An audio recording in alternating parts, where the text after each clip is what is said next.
বাংলাদেশে একটি সমস্যা আছে, যত বেশি পড়াশোনা বেকারত্ব তত বেশি।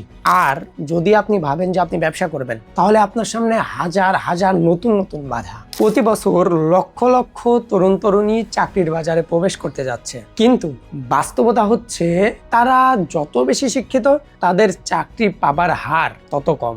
অন্যদিকে যারা চাকরি করতে যাচ্ছেন তাদের সামনে আসে লাইসেন্স, মূলধন, কাগজপত্র সহ নানান রকম বিশাল বিশাল জটিলতা। এর ফলশ্রুতিতে নতুন নতুন ব্যবসা তৈরি হওয়া কমে যাচ্ছে।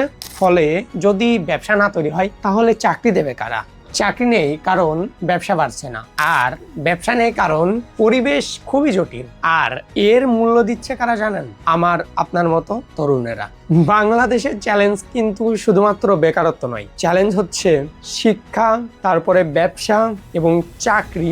এই সব কিছুর মধ্যে যেই মিলবন্ধন থাকে, এই মিলবন্ধনটাতে আপনার মতে বাংলাদেশের সব থেকে বড় সমস্যা কোনটা?